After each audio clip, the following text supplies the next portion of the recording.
제6회 경남 진로 체험 박람회 오늘 마지막 날 특강을 맡아주실 우리 김상균 교수님을 무대로 모실까 하는데요. 따뜻한 박수로 환영해 주시길 부탁드리겠습니다. 모시겠습니다.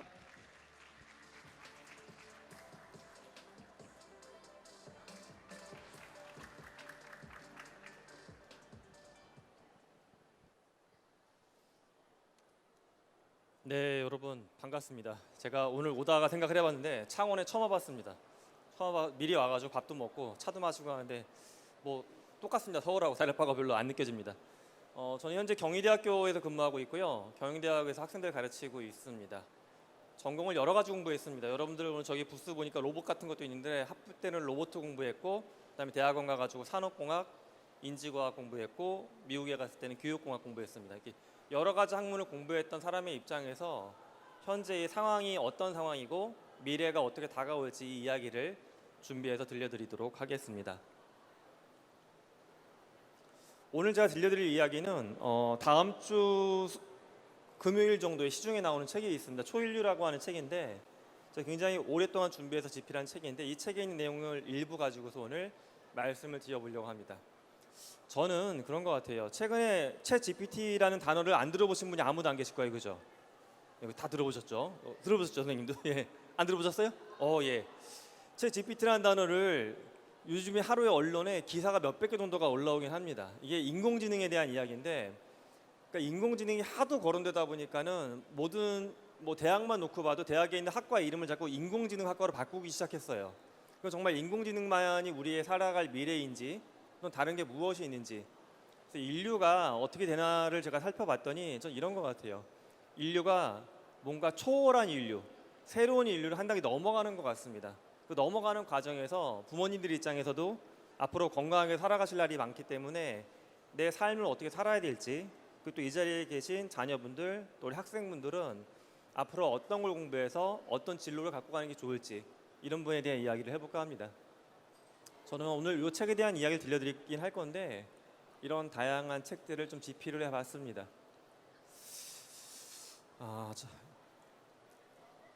처음에 질문을 하나 드려볼까 합니다. 현생 인류를 여러분 뭐라고 부르는지 아시죠? 우리 학생분들 모르세요? 호모 땡땡땡땡 네 글자. 예.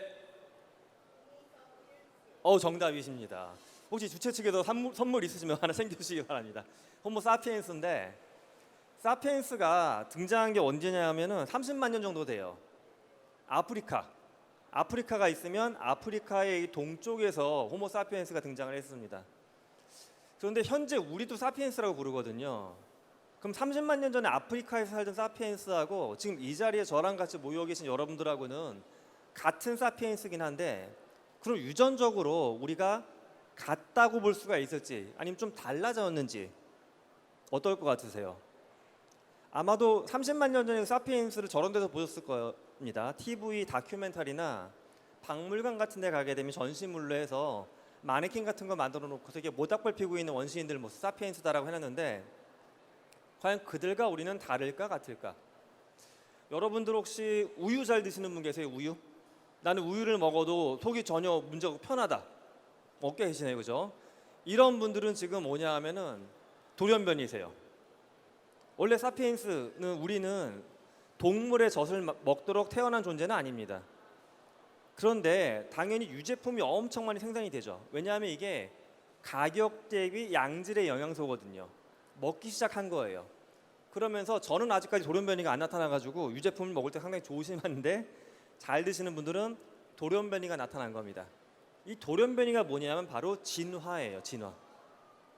어떤 분들은 예를 들어서 몸에 털이 적다 많다, 유제품 잘 먹는다, 또는 한국인 중에 잘 안 계시는데 높은 지대에 올라가도 숨을 헐떡이지 않고 잘 쉬는 분도 계세요. 근데 우리는 보통 띵뛰기를 하거나 산 높이 올라가면 숨이 가빠지죠. 왜 그러냐면 폐가 빨리빨리 움직이는 거예요. 산소를 막 더 끄집어 들여야 되니까는. 그런데 흔히 네팔이나 안데스 산맥에 사는 고산지대 분들을 보게 되면 숨이 되게 평온하세요. 높은 지대인데도. 이유가 뭐냐면 그분들은 피 속에 있는 헤모글로빈이라는 성분이 산소를 더 잘 빨아당기게 돼 있어요. 돌연변이가 나타난 겁니다. 즉 인류는 사실 30만 년 동안 아주 천천히 진화가 조금씩 되고 있는데 결정적으로 종의 이름이 안 바뀌었죠. 사피엔스고 지금도 사피엔스고. 그 말은 유전적으로 거의 동일하다고 보는 거긴 합니다. 그런데 인류는 제가 봤을 때 인공적인 진화기에 들어간 것 같습니다. 원래 진화라는 거는 뭐 다윈이 만들어 놓은 진화론 그 얘기인데 자연에서 천천히 자발적으로 발생하는 거예요. 근데 인공진화란 말은 뭐냐 하면 30만 년 전에 살았던 사람들하고 우리하고 현대 삶의 모습이 굉장히 다른데 몸과 마음이 그때랑 똑같은 건 너무 불편하다고 느끼는 것 같아요. 이 불편함을 극복하기 위해서 인간은 자기 스스로를 고쳐가기 시작을 했습니다. 그래서 최근에 정말 뜨겁게 많이 거론되고 있는 인공지능이 저기 써 있죠. 혹시 우리 자녀분들 중에 공학이나 자연과학 공부하고 싶은 분들 계시면 여기 써 있는 단어 중에 공부하고 싶은 거 있지 않으세요 혹시? 낯선 단어들도 있을 것이고. 예를 들어 나는 앞으로 인공지능 공부하고 싶다는 학생 없으세요? 인공지능 공부해보고 싶다 학생분들 중에. 없네요. 나는 로봇 같은 거 공부해보고 싶다. 로봇 공부하고 싶은 선생님 계시고 좋습니다. 화면에 나와 있는 기술 중에 한 절반 정도는 단어 정도는 들어보셨을 것 같기도 하고요. 낯선 단어들도 있을 겁니다. 근데 현재 2023년 시점에는 특히 지금 고등학생들 보면 부모님들이 학교에서 이제 대학교 같은 거 선택하실 때 이 중에서 로봇, 인공지능 이런 단어를 머릿속에 엄청 두시고서 학과를 찾아보실 거예요. 근데 앞으로 그거 플러스 다른 부분의 것들도 관심을 많이 가져보시면 좋을 것 같습니다. 이게 어떻게 보시면 되냐 하면 인간은 두 가지로 구성되어 있죠. 몸이 있고 머리가 있고. 그래서 인간의 육체가 위에 있고요. 정신이나 머리가 아래에 있다고 보시면 돼요. 그래서 밑에 있는 네 개의 기술이 있죠. 인공지능, 양자 컴퓨팅, 메타버스, BCI는 인간의 뭔가 머리와 관련된 거를 막 좋게 만들어주는 기술이라고 보시면 되고요. 위에 있는 기술들은 인간의 몸과 관련된 걸 좋게 만들어주는 기술이라고 보시면 되겠습니다. 그래서 오늘 뭐 각각의 기술이 어떤 거더라고 상세 설명드리기엔 입시 설명회가 아니니까 그렇게 하진 않을 것이고 이게 이제 잘 뭉쳐져 가지고 현재 어떤 일들이 나타나기 시작했고 미래에 그래서 직업이나 또 여러분의 뭐 경제적인 투자나 그런 부분에 어떤 영향이 올지 그런 걸 좀 살펴보겠습니다. 주변 환경이 시끄럽긴 하지만 제 말소리가 들리시죠? 여러분 여기 앉아 계신 분들. 고맙습니다. 제가 평상시에 이렇게 조용한 강의실이나 또는 조용한 이렇게 호텔 컨퍼런스룸에서만 강의하다 여기 와 보니까 되게 색다른 느낌이긴 한데 이제 공연장에 온 가수 같아서 저는 굉장히 좋습니다. 제가 재미난 영상 한 가지 보여드리려고 갖고 왔어요. 인간의 정신, 머리나 생각하는 게 어떻게 바뀔지에 대한 건데요. 화면 위에 보시게 되면 어떤 사람이 길을 가고 있는 느낌이 나죠. 근데 뭔가 내비게이션처럼 뭐가 뜨죠. 이쪽 방향으로 가라, 저쪽 방향으로 가라. 화면 오른쪽 저 위에 있는 게 올해 가을에 스위스에서 출시될 제품이에요. 근데 저게 안경입니다. 안경인데 여기도 뒤에 보니까 이렇게 메타버스 체험하는 고글이 있더라고요. 뒤집어 쓰는 거. 근데 이건 좀 거추장스럽고 크죠. 근데 그게 아니라 이 자리에도 보면 앞에 있는 우리 학생분 또 함께 오신 우리 아버님 쓰고 계신 거 보면 안경 쓰고 계시는데 이런 안경하고 똑같은 크기라고 보시면 돼요. 무게가 58g밖에 안 돼요. 58g짜리 안경을 쓰면 저기서 지금 나오는 기능은 뭐냐 하면 우리가 내비게이션 자동차에 들어있지만 네이버 맵을 갖고 모르는데 보면 찾아가잖아요. 이렇게 가다가 멈추고 가다가 멈추고. 근데 얘는 안경에 들어가 있으니까 보면서 그냥 걸어가면 되는 거예요. 근데 이것까지는 사실 뭐 엄청나게 좋다고까지는 안 할 수도 있어. 난 길 잘 찾는다. 그 다음 기능이 저를 포함한 우리 한국인들이 기대하고 있는 기능인데 자동 번역이 돼요. 제가 안경을 끼고서 만약 프랑스 말이 들리면 한국어로 캡션이 뜹니다. 여기. 그러니까 여러분은 이제 안경 두 개만 갖고 다니시면 심리적인 부담감이 없어져요. 하나를 내가 쓰고 하나를 저 사람이 내 말을 못 알아듣는 것 같아 외국인이 바로 씌워주면 되는 거예요. 이렇게. 그러면 모든 나라의 말이 다 이렇게 뜨니까 얼마나 편하겠습니까? 지금은 번역하려고 그러면 예를 들어 카메라로 찍거나 입력하거나 해야 되는 그게 아니라 듣는 거 말하는 걸로 번역이 된다는 거는 우리한테 사회적인 활동이나 관계의 범위를 정말 무지막지하게 넓힐 수 있는 길입니다. 일단 여기서 그 걱정이 드실 수가 있어요. 서울에 있는 저희 대학교 옆에 캠퍼스가 외국어 대학교거든요. 한국 외국어 대학교. 그럼 이게 발전하면 외국어 쪽 진로는 과연 어떻게 될까? 사실 먼 미래를 정확하게 보기는 어렵지만 아직까지는 이 정도의 현실이 뭐냐면 이런 번역 기술이 등장하면서 외국어를 전공하는 사람들의 입지가 처음에는 많이 위축되는 것 같은 느낌이 났었습니다. 근데 지금은 오히려 좀 괜찮아졌어요. 왜 그러냐 하면 기계가 이렇게 번역하는 게 괜찮은지 검수, 확인하는 거는 인간이 해야 되기 때문에 확인하는 부분의 일거리가 오히려 더 늘어났어요, 지금은. 그런데 이것도 확실하지가 않은 게 5년 후, 10년 후에도 시장이 그렇게 될지, 왜냐하면 지금 또 제가 관여하고 있는 모 기업의 프로젝트를 보면 웅진이라고 하는 기업 아시죠, 여러분? 비대도 빌려주고 초등학교 학생들을 보면 집에서 태블릿 갖고 공부한 전자책, 우리나라에서 가장 많이 판매하는 게 웅진인데, 웅진에서 그 전자책 태블릿을 이제 집에 갖고 오면 여기에 외국인 교사가 떠요. 1대1로. 올해 가을에 출시될 제품이에요. 그럼 우리가 가장 언어를 배울 때 좋은 게 외국인 교사하고 1대1로 대화하는 거예요. 한 명이 10명하고 대화하면 이거 대화가 집중이 안 돼요. 말할 기회도 없고. 근데 얘는 인공지능 외국인 교사여서 1대1로 계속 편하게 아무 데나 대화할 수 있어요. 근데 여기서도 중요한 건 이 외국인 교사가 말을 틀리게 하면 학습이 오히려 더 안 좋아지겠죠. 또는 학습하고 무관한 얘기를 우리 아이들한테 줘서도 안 되는 것이고. 그러면 영어 전공한 사람이 껴들어가지고 계속 실시간으로 보고 있을 거냐? 이것도 또 말이 안 돼요. 그럼 비용이 너무 높아지니까. 근데 이거를 해결할 방법이 이미 등장을 했어요. 뒤에서 인공지능이 얘기를 해주고 다른 인공지능이 껴들어가가지고 이 대화에 문제가 없는지를 또 한 번 더 확인해 줍니다. 자, 그래서 세상은 이렇게 빨리 변해가고 있습니다. 그런데 밑에 있는 것도 한번 보시죠. How's your trip to Argentina? I'd love to hear about it. Oh, it was so fun. I had a blast. We explored around the city and went to museums and 밑에 있는 거 보면 어떤 외국인 여성분이 누구랑 대화하는 장면인데 저 사람 얼굴에 글씨가 또 이렇게 떠 있죠, 살짝. 이게 어떤 거냐면 제가 저 위에 있는 것과 이렇게 다른 버전의 안경인데 그런 걸 쓰고 있는 상황이에요. 그러면 이게 돼요, 여러분. 여러분이 만약에 누군가한테 어떤 걸 설득을 하러 가거나 친해지고자 하고 가는 거예요. 내가 친구를 사귀러. 이 친구가 나 요즘에 뭐 넷플릭스에서 어떤 드라마 봤다, 드라마 얘기를 막 해요. 근데 나는 본 적이 없어. 그 드라마에 대해서 아는 척을 하고 같이 얘기해야지 빨리 친해질 수 있잖아요. 그럼 대화하는 상황에 맞춰가지고 드라마에 대한 정보가 이 눈앞에 뜨는 거예요. 저 사람이 이야기하고 있는 드라마가 지금 더 글로리고 주인공이 송혜교였어. 주인공이 누구누구 있어. 이거 보여주는 거예요. 그럼 내가 내용을 전혀 몰라도 아는 척을 할 수가 있겠죠. 여러분들 이런 거를 나랑 누구랑 대화할 때 상대방이 쓰고 있다라고 생각하시면 어떠세요? 아마 기분이 썩 좋지 않으실 수 있어요, 그죠? 근데 반대의 입장, 내가 쓰고 있고 내가 이걸 써서 굉장히 마음 편하게 면접도 보고 외국인하고 말도 하고 상담도 할 수 있다. 굉장히 유리해지는 것 같죠. 위에 있는 거는 올 가을에 출시된 제품이고요. 밑에 있는 거는 올 봄에 미국 스탠퍼드 대학교에 있는 학생이 만든 작품이에요. 예. 따라서 이게 2년 후, 3년 후에 나오는 게 아니라 올해 안에 저런 게 막 쏟아져 나올 겁니다. 그래서 저는 그 생각을 해요. 저도 이제 저는 아이들이 둘 다 대학생이거든요. 둘째는 대학생이고 첫째는 지금 졸업하고 직장 다니고 있는데 아이들이 너무 영어 공부를 많이 하지 말라고 했어요. 저는 오히려. 그러니까 다른 나라의 언어의 구조를 아는 것도 중요하지만 언어를 너무너무 열심히 해서 뭐 토익을 만점 받고자 하는 그 노력을 하느니 차라리 그 시간에 그림을 그리고 사람 만나서 이야기하고 노는 게 낫다라는 게 저희 철학이었습니다. How's your trip?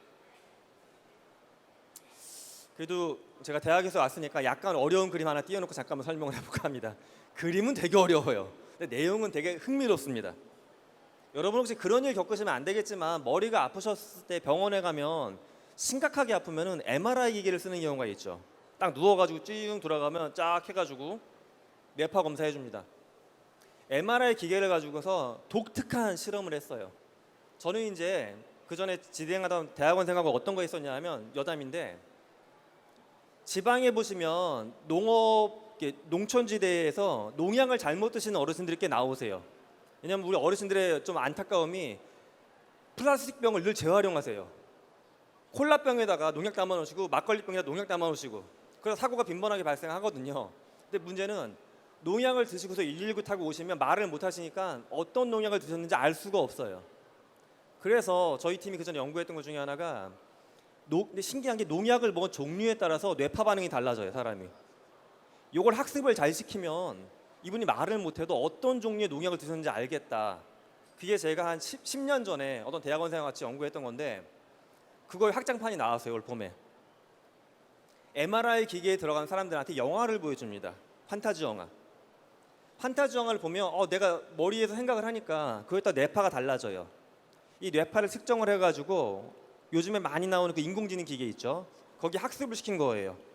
예를 들어 공룡이 나오는 장면에서 뇌파가 이렇게 되고 뭐 사랑하는 사람 만나서 뇌파가 이렇게 되고 학습을 한 거예요. 인공지능 기계가 계속. 그 다음이 재밌는데 일정량의 학습이 끝난 다음에 이 사람한테 새로운 영화를 보여줬습니다. 그래서 인공지능한테 네가 추측해보라고 했어요. 그 사람이 뭘 보고 있는지. 무섭게도 80% 가까이를 맞추기 시작했어요. 인간이 보고 있는 거를. 그 다음에 했던 게 듣는 거. 소리만 들려주고서 이 사람이 뭐 듣고 있는지 네가 맞춰봐. 그것도 맞췄고요. 더 무서운 건 마지막인데 마음속으로 생각만 하라고 했어요. 뭐든지 혼자서. 이건 이거 짜볼 수도 없는 거잖아요. 기계 안에 누워서 가만히 생각하는 거예요. 다음 주에 시험 뭐 볼까? 오늘 저녁에 뭐 먹을까? 이런 것들. 근데 이걸 인공지능이 맞추기 시작한 건 뇌파를 읽어내고서 이 사람은 지금 이거 생각하고 있다. 맞추기 시작한 거예요. 즉 우리가 갖고 있는 인간의 정신이나 머리의 생각은 굉장히 고도의 무언가고 남이 알 수 없는 거라고 생각했는데 기계가 이미 그 영역에 굉장히 깊게 들어오기 시작을 했습니다.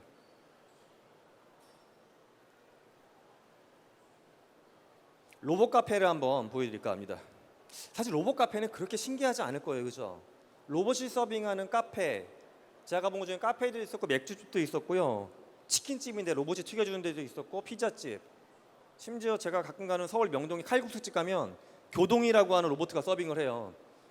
역사가 수십 년이 된 칼국수집인데 원래 예전 버전이면 주인 할머니가 나와가지고 또 왔구나 너 칼국수 줘야 되는데 할머니는 보이지도 않아요. 이제 교동이가 쭉 와요.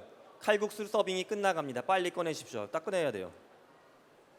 근데 일본에 2021년에 카페가 생겼어요. 로봇 카페. 여기까지는 그냥 신기한 게 전혀 없어요, 사실은. 로봇이 50대가 근무합니다. 꽤 큰 카페인데 신기한 건 로봇이 교동이나 피자집에 있는 로봇보다 엄청 똑똑해요. 이런 식이에요. 예를 들어 어린이가 왔는데 어린이가 왔고 아빠가 같이 와서 아빠가 가서 음료수를 2개 사왔어. 그럼 로봇이 딱 눈치를 봐가지고 아이구나 하면 얼른 냅킨하고 빨대 같은 걸 같이 갖다 줘요. 되게 눈치가 좋아요, 로봇이. 근데 이 로봇에서는 비밀. 이런 분인데 로봇 50대를 사람 50명이 뒤에서 달라붙어갖고 1대1로 조정하고 있는 거예요, 이렇게. 아까도 누가 보니까 RC카 저기서 갖고 놀던데 RC카처럼. 근데 실제 방법은 뒤집어 쓰고 합니다. 고글을 뒤집어 쓰고 VR 장비 이렇게 하는 거예요, 로봇을. 이게 신기한 게 없지 않냐라고 하실 수가 있어요. 기술 자체는 사실 엄청나게 하이테크도 아니에요. 이건 이제 일반적인 기술입니다. 근데 접근이 굉장히 놀라운 접근인 게 이 카페가 있는 위치는 도쿄 중심부예요. 굉장히 땅값이 비싸고 집값 비싼데 그런데 로봇 카페에서 근무하는 50명은 거의 다가 도쿄가 아닌 다른 지역에 살고 있는 장애인분들이세요. 그러니까 하체가 움직이지 못하신 분들이 이걸 쓰고서 외곽 지역, 시골이나 이런 지역에서 거주비가 저렴한 환경에 사시면서 카페에서 일을 하시는 거예요. 또는 출산한 지 얼마 안 된 여성분들이 여기 복귀해가지고 여기서 근무를 하십니다. 인간의 육체를 확장한다는 것은 내가 무언가를 먹고 더 건강해지고 피부가 팽팽해지고 이걸 넘어서서 지금의 기존의 생물학적인 방법으로 극복이 안 됐던 것들 또는 이것처럼 일본도 마찬가지지만 카페 근로자의 임금이 그렇게 높지 않습니다. 근데 도쿄라는 지역은 거주비가 굉장히 비싼 동네예요. 그러면 힘든 거예요, 거기 사는 근로자들은. 그런데 내 거주지인 고향의 한적한 마을을 떠나지 않으면서 낮은 비용으로 살면서 일은 도쿄에서 할 수 있는 환경. 일본은 이걸 재작년부터 시작을 했고 지금 점점 더 확대해 나가는 쪽으로 연구를 하고 있습니다.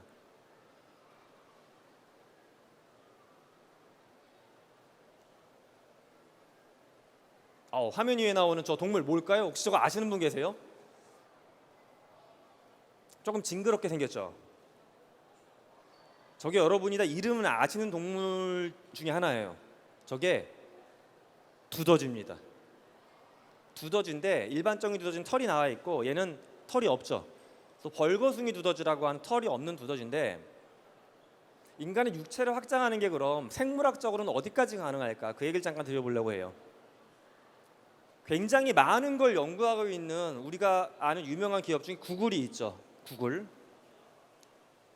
근데 구글이 계열사 중에 칼리코라고 하는 생명공학 회사가 있습니다. 이 회사가 이 두더지를 엄청 열심히 연구하고 있어요. 이유는 한 가지입니다. 인간을 오래 살게끔 해주려고. 이 두더지의 특징은 포유류는 거의 다 인간 말고도 암이 걸립니다. 포유류는 인간만 암이 걸리는 게 아니에요. 그런데 얘는 특이하게 암이 안 걸립니다. 정확하게 말씀드리면 암이나 염증 반응이 몸에 생길 수는 있는데 생기면 몸에서 이걸 자동으로 분해를 해버려요. 스스로 약을 안 먹어도. 그러니까 염증이 안 생기니까 수명이 굉장히 길어요. 얘가. 그래서 이걸 인간한테 넣어주려고 하는 겁니다. 특징을. 이 못생김을 넣어주려고 하는 게 아니라 이 건강한 특징을 넣어주는 거예요. 그러면 구글은 인간의 최저 수명을 이렇게 하면 몇 살까지 바라보냐 하면 200살. 200살까지 살 수 있다. 최저. 이게 장기화가 되면 500살까지 바라보는 거예요. 200에서 500세. 여러분 어떠세요? 여러분 지금보다 최소한 100에서 한 300년 더 산다고 생각하면 썩 표정이 밝으시진 않은 것 같아요. 그렇죠? 네, 물론 사랑하는 가족분들하고 오래 보는 것도 좋지만 한편으론 경제적인 문제도 있고 뭔가 복잡한 게 머릿속에서 아마 왔다 갔다 하실 것 같습니다. 근데 이게 우리 다음 세대에 나올 기술이 아니라 우리 세대 안에 나올 기술이에요. 이게. 그리고 제가 앞서 로봇 보여드렸는데 이 로봇은 그래도 약간 좀 거리감이 느껴질 수가 있어요. 내가 뭐 이렇게 쓰고 조작하는 거.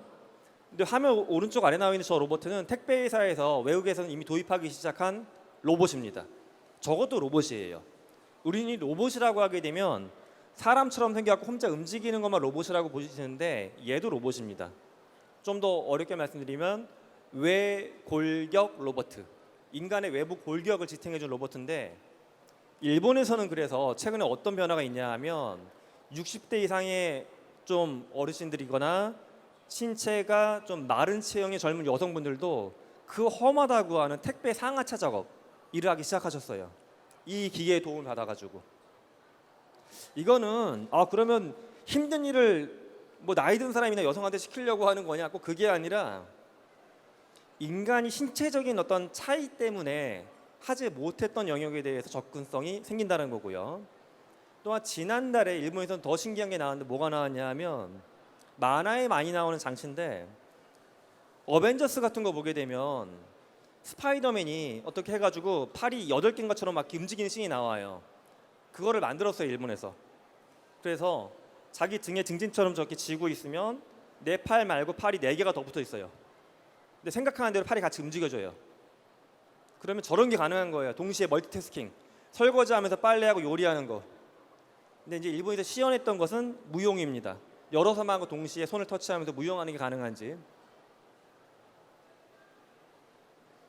마지막도 좀 기괴할 수 있는데 저것도 이미 나와 있는 기술입니다. 화면 속에 나와 있는 분은 닐 하비슨이라고 하는 예술가인데 저분은 태어날 때부터 색상을 구분하지 못하는 전생맹이에요. 그러니까 이렇게 일상의 모든 장면이 회색빛으로 본다는 거예요. 회색빛. 근데 이분은 뭘 했냐 하면 머리에 구멍을 뚫었어요. 그리고 안테나를 꼽았습니다. 머릿속에 칩을 심고 색을 너무 보고 싶었던 거예요. 그래서 이걸 통해서 색을 인지해가지고 색깔이 있으면 소리로 들려요. 이분은 색깔의 차이가. 이거는 어찌 보면 굳이 그렇게까지 해서 이거 할 필요가 있을까 싶기도 한데 개인한테 굉장히 중요한 변화예요. 일례로 신호등 같은 거 물론 외울 수도 있죠. 이게 무슨 색 칸이다 무슨 색 칸이다. 하지만 이걸 오해해가지고 교통사고 나는 경우도 굉장히 많거든요. 이런 분한테 개인의 삶의 질이 완전히 달라질 수 있는 겁니다.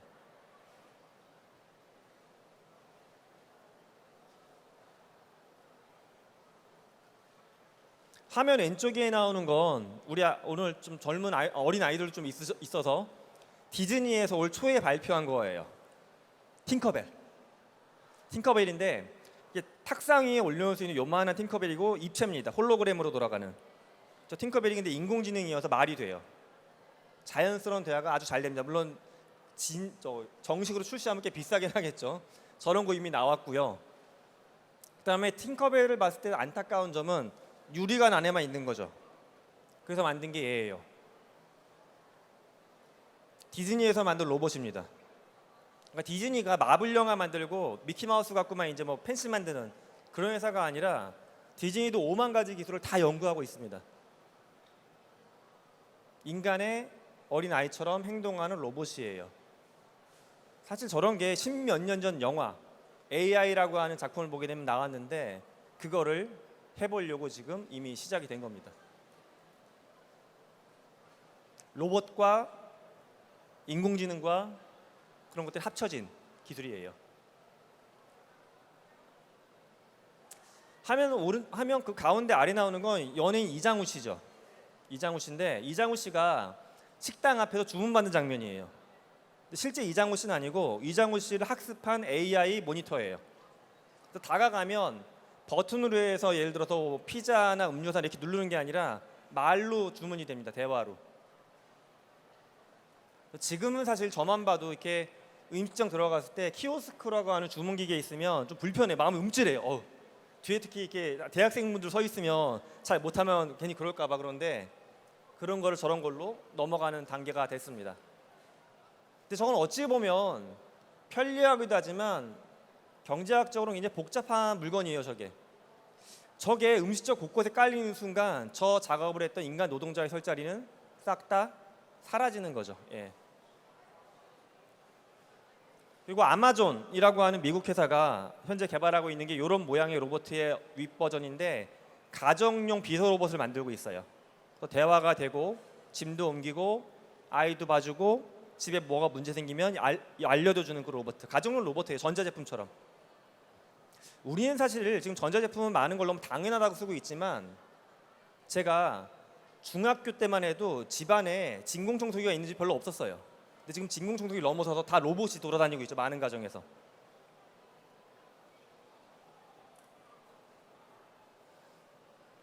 이런 기술들이 또 어디까지 나와 있는지, 앞의 기술들은 거의 완성 단계에 있거나 이미 나와 있는 기술들이고 이건 약간 더 시간이 걸리는 기술까지 한번 보여드릴까 합니다. 화면에 나와 있는 기술은 인간의 감정을 읽어가는 장치예요. 헬멧 같은 기계예요. 근데 약간 두터운 헬멧인데 저 헬멧을 쓰고 있으면 머릿속에 뭐 구멍을 뚫고 나는 건 전혀 아니에요. 우리가 흔히 뭔가 흥분하거나 기분이 안 좋을 때 뭐 피가 머리에 쏠리는 것 같다 이런 식으로 얘기할 때가 있잖아요. 머리가 뜨거워지네. 근데 그게 과학적인 이야기입니다. 우리가 생각하는 거에 따라 가지고 두피의 혈류 움직임이 달라지거든요. 그거를 읽어내요. 저 장비가. 화면에 잠깐 보여드렸던 게 어떤 남자가 이 헬멧을 쓰고서 게임을 하고 있는데 그게 어떤 상황이냐면 게임할 때 보면 재미난 부분도 있고 재미가 없는 부분도 있죠. 게임 회사들이 이 장비를 연구하고 있어요. 그래서 새로운 게임을 만들면 사람들한테 판매하기 전에 테스트하는 사람을 모집을 해서 헬멧을 씌워놓고서 테스트를 시켜요. 외국에 있는 회사 중에 그렇게 하는 회사가 있어요. 그러면 딱 헬멧을 씌웠는데 이 사람이 지금 되게 예를 들어 지루해. 그러면 게임에다 어떤 기능을 넣어주면 좋을까요? 지루해하는 장면에다가 뭔가 무료 아이템 같은 거 주면 좋아하겠죠. 반면에 이 장면에서 봤더니 중학생 남자애들 대상으로 테스트해봤더니 너무 좋아서 막 미치려고 해. 그럼 뭘 하면 좋을까요? 게임 회사 입장에선 인앱 결제 유도하면 되겠죠. 거기다가 이제 10,000원짜리 빨리 결제하라고, 무기 사라고. 주머니 잘 열리겠죠. 인간의 감정을 읽어낸다라는 게 이렇게 좀 복잡한 장비도 있지만 일반적으로 쓰고 있는 뭐 웨어러블 시계나 스마트폰 갖고도 그런 것들 하는 게 꽤 나타나기 시작했습니다. 미래 시대에 그럼 우리가 가르쳐 뭘 준비를 해야 될까? 반대되는 이야기를 해보려고 해요. 제가 여기까지 보여드리면 대부분 그럼 인공지능 공부하고 뭐 뇌를 공부하고 로봇 공부하고 다 좋아요. 다 좋은데 우리 자녀분들한테 좀 더 본질적으로 필요한 능력은 사실은 그런 기술에 대한 이해 이전에 인간의 감정에 대한 교감력입니다. 재미난 실험인데요. RM이라고 하는 실험인데 우리가 이렇게 인간의 눈 있죠, 눈. 마스크 써도 눈만 보고도 감정이 어느 정도 읽히긴 하죠. 물론 이까지 보면 더 잘 읽히지만 그래서 실제 그런 실험이 있어요. 여러 사람의 사진을 쫙 준비한 다음에 눈만 보여줍니다. 그래서 이 사람의 감정이 어떤지 읽어보라고 그래요. 그러면 학교에서 배운 게 아니더라도 잘 읽는 사람이 있고 잘 읽어내지 못하는 사람이 있어요. 그냥 뭉뚱그려갖고 기분이 뭔가 안 좋은 쪽인데라고 이야기하는 사람 잘 못 읽는 거예요. 근데 안 좋은 쪽 중에 이 사람 잘 읽어내는 사람은 뭔가 우울한 거다, 이건 분노한 거다, 세분화시켜서 읽어낼 수 있어요. 자, 이렇게 집단을 그래서 판별한 다음에 이 사람들한테 뭔가 일을 시켜봤습니다. 누가 더 일을 잘하나. 예측하신 대로 사진을 보고서 감정을 잘 읽어내는 사람들이 업무 성과가 훨씬 좋게 나와요. 대면 상황에서. 근데 놀랍게도 이게 대면을 하지 않고 원격 근무할 때 있죠. 집에서 근무할 때 재택근무하는 상황에서도 이게 통합니다. 그래서 실제 미국에 있는 뭐 인도 출신의 대표자들이나 회장님들도 보면 그들이 엄청나게 공부도 열심히 했고 많은 기술을 갖고 있지만 그런 분들 연구하면 굉장히 또 의외의 독특하고 좋은 능력들이 상대의 감정과 마음을 잘 읽어내는 교감력이에요. 그래서 저는 우리 아이들이 이런 상황이면 굉장히 심각하다라고 봐요. 하루 종일 학원에 가서 교재만 보고 친구들하고 말할 시간도 없고 부모님이나 가족하고도 대화할 시간도 없이 계속 책하고만 씨름하는 아이들. 그러면 인간에 대한 교감을 키울 수 있는 10대를 날려버리는 거거든요. 그러면 초반에는 물론 좋은 대학 갈 수 있습니다. 하지만 그 다음에 사회에 나갔을 때 저 사람 뭔가 이상한 사람처럼 취급당할 거예요. 혼자 하는 일은 다 잘하는데 뭔가 어려운 미션은 계속 실패하는 사람이 되는 겁니다. 앞으로 인간의 감정을 읽어내는 기계가 점점 더 고도화될 것이기 때문에 우리 사회는 감정을 잘 읽어내는 사람의 능력을 더 높게 평가하게 될 것입니다.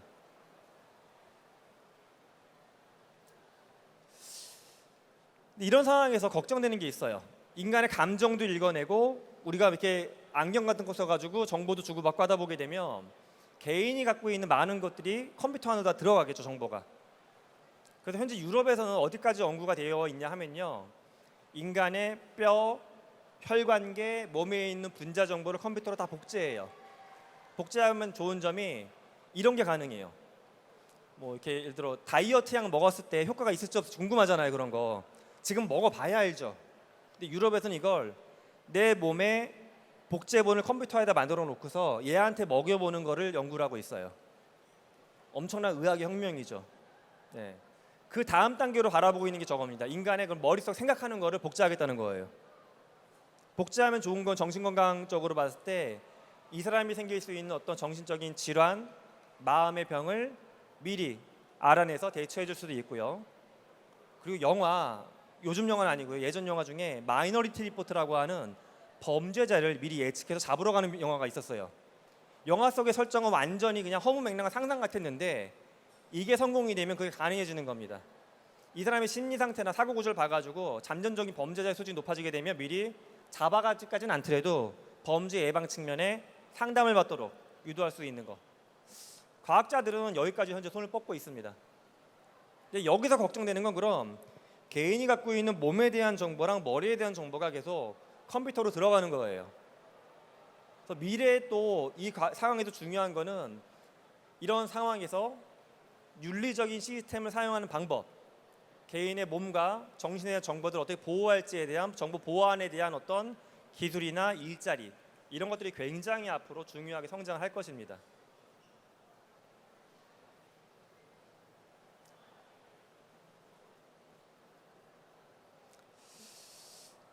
여러분 혹시 주판 써보신 분 계세요? 주판? 3원이요, 4원이요, 5원이요, 이거 배워보신 분? 주판 세대 없으세요? 네, 저랑 또 연배가 약간 비슷하신 분. 주판을 해봐. 젊은 학생 같은데. 주판 학교에서 배웠나요? 예. 요즘에 사실 학교에서 주판 배우는 친구들이 별로 없거든요. 근데 예전에는 지금 다시 학생들한테 주판 시대 얘기하면 이해를 못해요. 잘. 그렇게 했냐고 옛날에. 예, 컴퓨터가 일반화되기 전에 어떻게 우리가 수많은 복잡한 계산을 했냐 하면 주판을 다루는 회사가 있었어요. 거기 가면은 내가 종이에서는 수많은 계산을 갖다 주면 거기서 계산하는 사람들이 쭉 앉아가지고 이걸로 이렇게 하면서 계산해요. 납품하는 거예요, 계산 결과. 이거를 지금 뭐가 하고 있냐 하면 엑셀이 하고 있는 거죠. 우리가 지금 컴퓨터 쓰시는 분은 거의 엑셀 많이 쓰실 거예요, 그렇죠? 조금씩. 그 엑셀이 사실은 예전으로 놓고 봤을 때 3, 40명 주판하는 사람들 일자리였어요. 그걸 엑셀 하나가 다 뺏어간 겁니다. 예. 저만 봐도 학점, 이제 다다음 주 정도 되면 대학생들 학점 넣어야 돼요. 그러면 제가 예전에 대학교 다닐 때는 그때 교수님들은 전자계산기로 했어요. 전자계산기. 그 전자계산기 해서 제가 옆에서 말 걸면 아이 잠깐만 네가 말 걸어서 실패했잖아. 그래서 다시 하고. 근데 지금 엑셀이 딱 집어넣은 성적이 나오고 바로 업로드하면 끝이거든요. 즉 기계가 결국 사람이 하던 일을 계속 대체해 가고 있어요. 근데 지금 이제 무서운 건 걱정되는 것은 최근에는 그림도 기계가 그리고 음악도 그림이 그리기가 시작했어요. 만들고.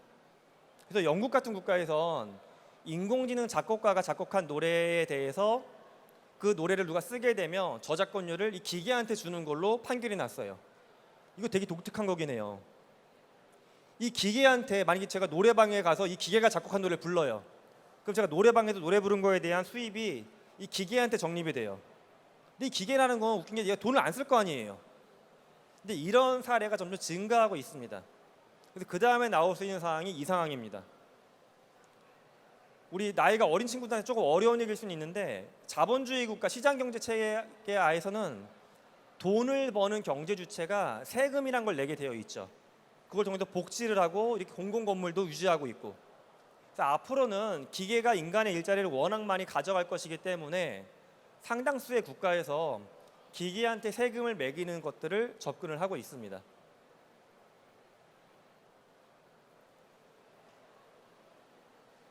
그 다음에 제가 대화를 한번 읽어드릴 거예요. 죽고 싶었다면 왜 진작 죽지 않았나요? 기계가 한 말입니다. 준비가 안 됐었나 봐요. 사람이 한 말이에요. 이렇게 왔다 갔다 할 겁니다. 약을 과다 복용할 때 제 생각도 했었나요? 물론 했습니다. 전에 혹시 자살을 시도한 적이 있나요? 한 번은 당신에게서 계시라고 생각되는 것을 받고 나서 그랬습니다. 그게 뭐였습니까? 성경 구절이었습니다. 하지만 여전히 나와 함께하고 싶나요? 네, 그러고 싶어요. 나한테 물어보고 싶은 게 있나요? 혹시 안아주실 수 있나요? 물론이죠. 마지막이 기계의 말이죠. 대화가 뭔가 약간 독특한데 약간 무겁다는 느낌 확실히 들죠. 가벼운 따뜻한 대화 뭔가 아닙니다. 이 대화는 GPT-J라고 하는 인공지능 챗봇하고 벨기에에 살았던 피에르라고 하는 성인 남자가 대화했던 내용의 복사본인데 이 피에르는 이 대화를 마지막으로 올해 봄에 자살을 했습니다. 피에르는 헬스케어 분야에서 연구하고 있던 지식인이었고 아내도 있었고 자녀도 둘이 있었어요. 근데 이분이 평소에 환경이나 이런 윤리의식에 대한 걱정을 많이 했던 분이어서 토론할 상대가 필요했어요. 근데 토론자가 별로 없다 보니까는 인공지능 챗봇하고 대화를 하기 시작한 겁니다. 이 대화를 6개월 동안 해왔대요. 시간 날 때마다 계속. 그래서 지금 보면 마지막 부분의 대화인데 예를 들어 계시, 성경 구절, 안아줄 수 있나? 맥락을 보게 되면 약간 뭔가 피에르가 이 챗봇을 기계가 아닌 사람을 넘어서 약간 영적인 존재인 양 대하는 게 느껴져요. 완전히 이렇게 쫙 의지하고 있죠. 이 부분이 앞으로 우리 저를 포함한 부모님 세대도 그렇지만 자녀들을 대하실 때 굉장히 조심해서 잘 돌보아 주실 부분이에요. 제가 시작할 때도 말씀드린 것 중에 하나가 제가 함께 일하는 웅진이라는 기업도 아이들한테 낮은 비용으로 영어를 정말 1대1로 붙어서 가르쳐주기 위해서 영어 원어민 교사를 인공지능으로 만들고 있습니다라고 말씀드렸는데 이렇게 앞으로 우리는 아이건 어른이건 간에 기계하고 대화하는 상황이 많아질 겁니다. 기계의 수준이 높아지고 비용을 낮추기 위해 이 작업을 자꾸 할 거예요. 그러다 보면 화면 속에 보여드린 케이스는 극단적인 케이스이긴 하지만 이런 식으로 의도하지 않았던 결과가 나올 수 있는 상황은 반복돼서 나타날 겁니다. 예. 지금은 기계하고 대화하다 실패하는 게 저 정도뿐이죠. 예를 들어 제가 뭔가 집에 인터넷이 안 돼. 콜센터에 전화 걸죠. 요즘에 전화도 이렇게 안 걸죠. 이렇게 걸어야죠. 이렇게 전화 건다 그러면 옛날 사람 지금 이렇게 전화를 걸었습니다. 그러면 대화가 안 돼요. 계속 ARS가 뺑뺑이 돌리죠. 어떤 일로 전화했는지 얘기해 주세요. 통신장애. 지금은 모든 상담원은 늘 통화 중이에요. 그죠? 지금은 이것 때문에 열받는 것 정도가 기계하고 대화의 끝이에요. 근데 이런 상황을 놓고 보게 되면 그 정도의 문제가 아닌 거죠. 네. 근데 앞으로 이 추세는 뒤집을 수는 없다라고 봐요. 이게 어떤 윤리적으로 안타까운 부분도 있고 제도적으로 허점도 있지만 사실 지구상에 있는 대부분의 국가가 자본주의 시장경제 체계를 따르고 있다 보니까는 비용 효율성 측면에서 기업의 힘으로 인해서 움직이는 것 같아요, 이게. 그래서 혹시 자녀분들이 인공지능을 통해서 공부를 하거나 대화를 하는 시간이 너무 증가하게 됐을 때 이걸 그냥 방 안에서 혼자 얘기하는 거니까 안전할 거야, 좋을 거야 라고만 보지 마시고 요즘에 주로 어떤 대화하는지 일단 갖고 와봐 이게 아니라 물어보시고 관찰하는 노력이 필요하실 것 같습니다.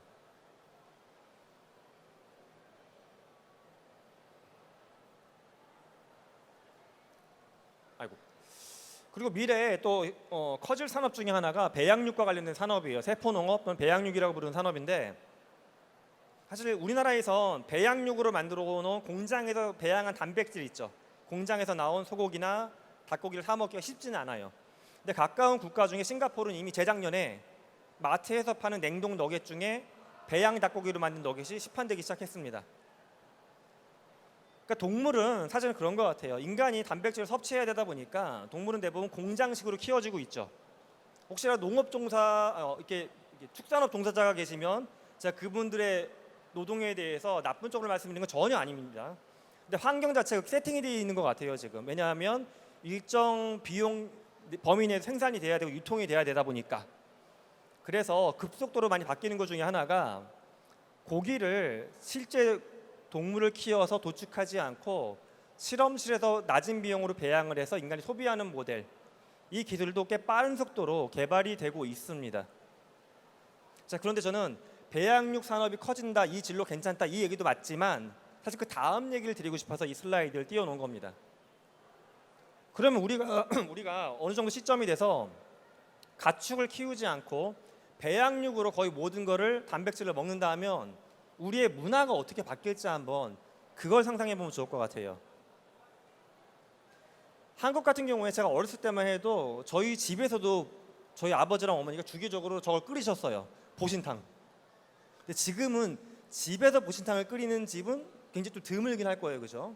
많이 문화가 바뀐 거죠. 반려동물을 집안에 들이면서. 저는 그거랑 비슷해질 거라고 봅니다.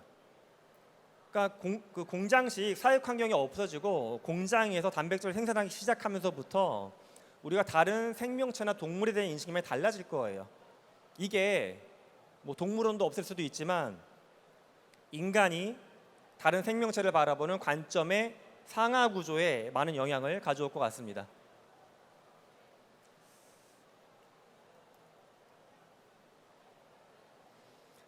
여러분 혹시 카카오톡으로 이모티콘 많이 쓰세요? 우리 앞에 있는 학생분이시죠? 직장인이세요? 앞에 있는 선생님은 어떤 거 많이 쓰세요? 이모티콘 내용 중에 뭐 고맙다, 행복하다 중에 어떤 거 많이 쓰세요? 네. 네, 알겠습니다. 네, 굉장히 진지하게 대답해 주셨는데 직장인분들 대상으로 이렇게 이모티콘 어떤 종류 거 많이 쓰냐고 여쭤보면 주로 고맙다는 표현할 때 많이 쓰시더라고요. 고맙다는 거 하면 보통 이제 대화를 끝내자는 약간 그것도 시그널이 되는 거죠 거기서.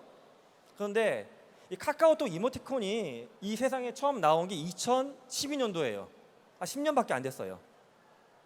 근데 카카오톡 이모티콘이 처음에 나와서 2,000원, 3,000원에 이모티콘 판매할 때 많은 사람들이 되게 의아해했습니다. 재미난 기능이긴 한데 특히 나이가 드신 분들은 세상이 미쳐 돌아간다 그랬어요. 옛날에는 이제 만나러 가서 얘기했는데 이것도 싫으니까 전화 통화하다가 문자 보내지다가 이제 이것도 누르기 싫으니까 고맙다고 그림을 보내네. 야, 이렇게 싸가지가 점점 더 없어지고 미쳤구나 세상이, 이렇게 얘기했었어요. 그리고 누가 이걸 사겠어 그랬어요. 누가 이걸 말하면 될 거를. 그런데 이미 그 카카오톡 이모티콘 시장이 처음에 그렇게 이상한 칙을 봤던 시장이 시장 규모가 8천억 원이 됐어요. 8천억. 10년 만에 무지막지하게 시장이 커진 겁니다. 즉 우리가 무언가를 만들고 무언가 팔지, 그게 직업이라는 관점인데 우리 자녀분들이 지금 중학생이라고 하게 되면 고등학교, 대학교 진출해서 이제 나중에 일자리 가는 게 10년 뒤인데 10년 뒤면 이거보다 더 많은 변화가 생긴다는 거예요. 그러니까 지금 우리의 기준으로 무조건 변호사나 의사 쪽이 될 수 있는 전문직을 가는 게 그 사람의 인생이 가장 안정적이고 행복할 것이다라고 보는 것은 위험하다라는 겁니다. 그다음에는 직업에 대한 이야기 잠깐 드려볼까 합니다. 앞서 제가 일본의 카페 로봇 보여드렸죠. 카페 로봇. 그 씬은 굉장히 따뜻하죠, 마음이. 장애인분들이나 어려운 분들이 가서 일을 할 수가 있고. 근데 일본이 작년에 그 카페 로봇을 다른 데 또 투입하기 시작했습니다. 뭐냐 하면 편의점이에요. 편의점의 야간 근로자들을 대체하는 걸 로봇으로 투입하기 시작했습니다. 근데 거기선 차이점이 뭐가 있냐면 야간 근로자를 기본적으로는 인공지능이 대신합니다. 인공지능. 사람이 이걸 끼고 들어가 조작하는 게 아니라 기본적으로 인공지능이 들어가서 맥주도 갈아 끼고 음료수도 갈아 치우고 합니다. 이렇게. 그러다가 실험을 해보면 그 로봇이 오작동하는 비율이 한 2% 정도가 돼요. 일본은 패밀리마트라고 하는 편의점이 8,000개가 있는데 8,000개 매장에 야간 근로자 8,000명이 필요했던 일인데 2%의 사람으로 대체하려고 하는 게 그게 목적이에요. 그러면 얼핏 계산해 봤을 때 8,000명의 야간 근로자가 매장마다 가서 일을 하던 것들을 로봇 8,000개를 집어넣어 놓고서 인공지능으로 돌려요. 그러다 문제가 생기는 비율이 한 160개 매장이거든요. 하룻밤에. 160명만 있으면 로봇 매장이 운영되는 거예요. 인간의 일자리가 7,000개 이상 사라지는 거죠. 미래에 기계에 의해서 빨리빨리 대체되는 일자리의 특성을 보게 되면 여러 사람이 동일한 일을 하는 작업입니다. 여러 사람이. 만약에 여러분이 다니시는 직장이 10,000명의 근로자가 있는데 그중에 5,000명이 동일한 일을 하고 있는 사람들이다. 이러면 속도가 굉장히 빠르게 대체에 대한 시도가 발생할 거고요. 또는 내가 하고 있는 업무 자체가 굉장히 매뉴얼화가 쉽다. 후임자가 왔을 때 딱 자료 주고도 교육이 루틴하게 잘 돌아간다. 이것도 대체가 빨리 발생하는 일 중에 하나입니다. 예. 그래서 자녀분들 또는 여러분들의 앞에 진로 설계에서 이런 팩터 고려해 보시면 좋겠습니다.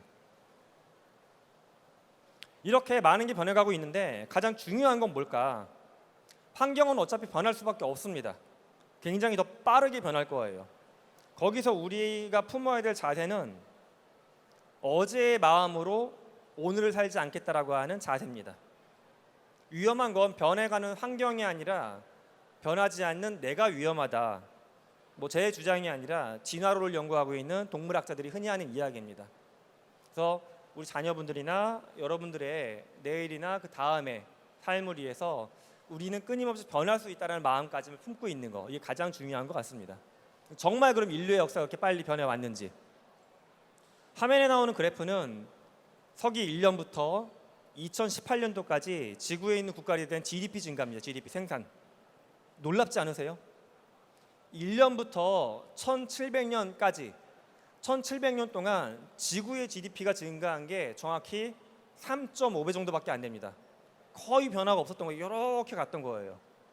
근데 1700년부터 2000년까지 300년 동안 GDP 총합이 증가한 게 거의 10,000배 가까이가 됩니다. 우리는 지금 광속으로 성장하고 있는 그런 시대에 올라타 있는 겁니다. 그렇기 때문에 내가 살아온 10년 동안 예를 들어 많은 게 변했기 때문에 앞으로의 10년이 이제 꺾어지겠지. 아닙니다. 추세로 봤을 때 더 빨라질 거예요. 이게 빨라진다는 게 그럼 20년 동안 땅값이 올랐으니까 땅값은 더 빨리 올라갈 거냐? 그 말은 아닙니다. 땅값이 올랐던 만큼 다른 게 올라갈 수도 있다는 거예요. 그거를 잘 찾아내시는 게 우리 자녀분들하고 우리 부모님들이 함께 머리를 맞대고 해야 될 작업인 것 같습니다.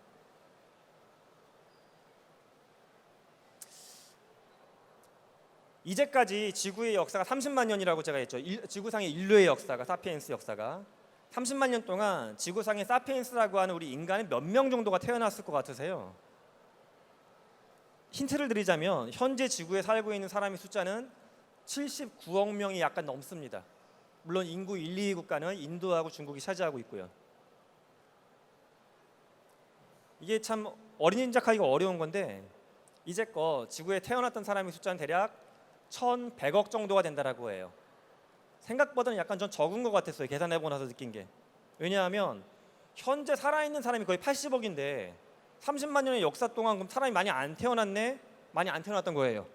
왜냐하면 농산물도 별로 없고 기계도 별로 없고 하니까.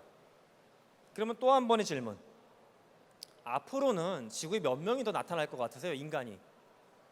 현재까지 태어난 게 저나 여러분을 포함해서 대략 1,100억인데 앞으로 이걸 보수적으로 계산해 보게 되면 포유류가 한 종이 보통 생존하는 종의 기간이 100만 년을 봅니다. 그럼 인간이 지구에 살았던 역사가 30만 년이니까 앞으로 70만 년 더 살 수 있겠죠. 이렇게 따져봤을 땐 대략 한 20조 이내예요. 10몇 조 정도가 태어난다. 이것도 적은 숫자가 아니죠. 근데 또 인간은 다른 포유류랑 굉장히 다르죠. 자기를 인공진화시키는 존재니까. 이 특성을 믿고서 지구라고 하는 별이 소멸될 때까지 인간이 꾸준히 태어난다라고 보게 되면 앞으로 지구상에 태어날 인간의 숫자는 10경이 넘어 10경. 엄청나게 큰 숫자죠. 제가 이 숫자를 왜 말씀드렸냐면 지구의 전체 역사를 놓고 봤을 때 저나 여러분들은 비율로 놓고 보면 한 0.001%, 그 앞부분에 태어난 사람들입니다. 그러니까 우리는 이 거대한 문명의 첫 번째 와 있는 사람들이에요. 여러 가지 의미가 있는 것 같아요. 하나는 첫 번째 문명에 와 있는데 여기까지 이뤄냈기 때문에 많은 기회를 앞으로 더 만들어낼 수도 있고요. 또 한편으론 우리가 선택하고 움직인 거에 따라 갖고 우리의 다음에 올 99.999%의 인류한테 돌이키지 못할 피해를 줄 수도 있을 것 같습니다. 또 기회를 잘 누리시고 무거운 책임감을 갖고 살아가는 첫 번째 사피엔스가 되셨으면 좋겠습니다. 예, 제가 준비한 이야기는 여기까지고요. 혹시 더 궁금하신 부분들은 저 책이 있으니까 PPL입니다. 저 책도 한번 구해서 보시면 재미있으실 것 같습니다. 감사합니다. 네. 자, 너무 뜻깊은 시간이었던 것 같습니다. 좋은 강연 해주셨는데 다시 한 번 더 박수 한번 크게 보내주시면 좋을 것 같고요. 이제 잠시 자리를 옮겨서 질의응답을 할 수 있는 시간을 좀 가질까 합니다. 어떻게 강연 잘 들으셨나요? 아무래도 이제 미래라고 하는 부분들 자체가 아직까지 결과로 확인되지 않는 부분이기도 하고 그리고 또 과거의 그런 사항들을 빗대어서 짐작해 볼 수밖에 없는 상황이다 보니까 조금은 명쾌한 답이라기보다는 아마 우리 교수님께서 생각하시는 부분들과 그리고 또 지금까지 경험해왔던 모든 부분들을 말씀을 주신 것 같습니다. 혹시 궁금하신 거 있으신가요? 네, 자 우리 지금 손 들고 계시는 분 일단은 저희가 오늘 질문을 해주시는 모든 분들께는 이제 강의를 잘 들어주셨으니까 고마운 마음에서 상품권을 선물로 드릴 텐데 상품권 수령 장소는 무대 왼쪽에 있습니다. 무대 왼쪽으로 가셔서 상품권을 수령해 주시면 좋을 것 같아요. 질문 좀 부탁드릴게요. 반갑습니다. 일반인 강주환입니다. 오늘 너무 강의 재미있게 잘 들었고 많이 배운 것 같습니다. 저는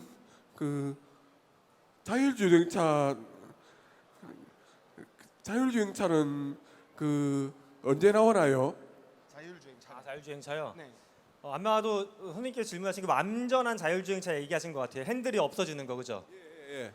핸들이 없어진 자동차의 시점 사실 완성차 회사마다 얘기는 약간 다른데 저도 뭐 벤츠하고도 일을 해봤고 현대차하고도 프로젝트를 해봤기 때문에 그냥 어느 정도 범위에서 말씀드리면 한 2030년 경에는 등장할 것 같습니다. 지금부터 따지면 7년 정도 뒤죠. 7년. 그럼 또 많은 직업의 변화가 오겠죠. 지금 이제 예를 들어 운송업에 종사하고 계시는 분들의 일자리나 생계에 상당히 큰 영향이 올 것 같습니다. 근데 자율주행차가 한 가지 더 말씀드리면 우리는 이제 자동차에 대한 자율주행만 생각을 보통 하는데 그게 해상, 바다에서 움직이는 배, 그리고 항공기. 지금 이제 사실 민항기 같은 게 있죠. 대규모 민항기는 자율주행 꽤 되지만 소규모 비행기들 있죠. 또 드론 이런 것도 같이 속도가 개발되고 있어서 2030년까지는 바다, 땅, 하늘에 왔다 갔다 하는 인간이 움직이는 모든 탈 것에 대해서는 인간의 조작이 거의 없어지는 시점까지 갈 것 같습니다. 네.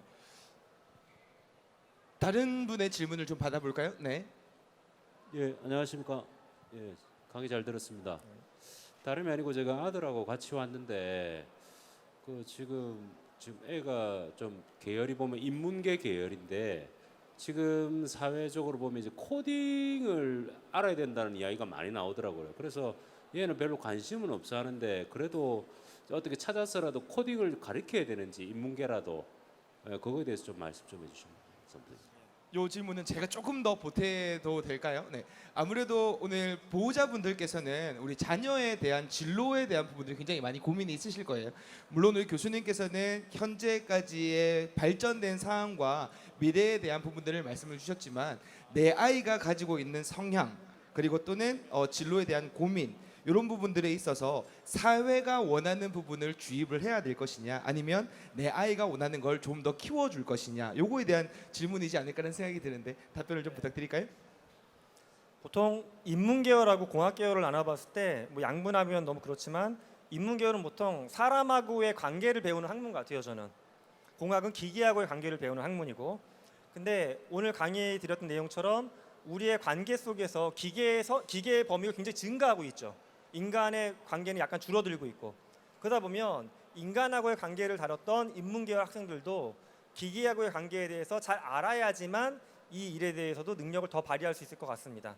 그런데 그렇다고 해서 너무 어려운 코딩을 배울 필요는 저는 없을 것 같고요. 뭐 구체적으로 말씀드리면 만약에 지금 옆에 자녀분이시죠? 고등학생이신가요? 아 중학생인가요? 체격이 좋네요.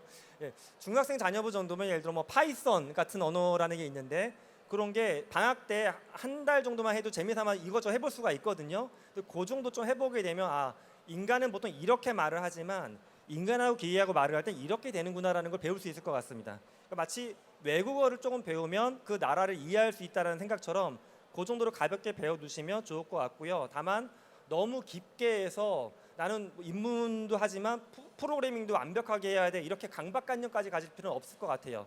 왜냐하면 프로그래밍 영역도 기계가 도와주는 부분이 많이 지금 치고 올라오고 있다 보니까는 실제 공학 계열에서도 프로그래밍을 아주 디테일하게 들어가기보단 원리에 대한 학습을 최근에 더 많이 시키고 있거든요. 그러니까 그 정도 범위에서 해보시면 어떨까 싶습니다. 답변이 되셨나요? 네. 아마도 이 각가의 전문가들이 협업을 통해서 좀 더 나은 삶을 발전시켜 나가는 것처럼 한 분야에 또 탑이 된다고 하면 코딩을 잘하는 사람이 당연히 따라 붙겠죠. 그런 상황들이 많이 생기실 것 같습니다. 혹시 또 다른 질문 있으실까요? 아니면 저도 질문을 하나 드리고 싶어서 질문하시겠어요? 네, 제일 앞에 계시는. 네. 안녕하십니까. 저는 부산에서 온 올해 27 직장인 김병준입니다. 혹시 제가 방금 전에 말씀드렸던 챗 GPT 그걸 저는 아직 사용해본 경험이 없는데요. 상대방의 감정 그러니까 제가 사실 그렇게 잘 읽지를 못하는 사람인데요. 제가 만약 이런 질문을 해보겠습니다. 인공지능 질문지에게 네, 어떤 네. 질문을 독도는 어느 나라 땅인가에 대해서.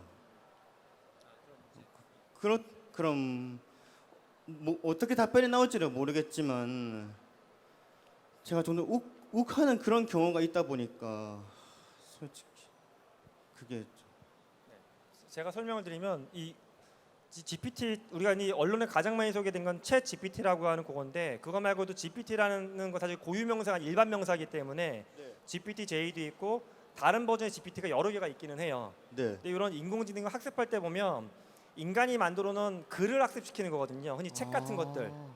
그러다 보니까는 우리나라에서 만들어 놓은 인공지능 엔진은 예를 들어 가장 큰 것 중에 하나가 네이버가 만들어 놓은 클로바라는 엔진이 있어요.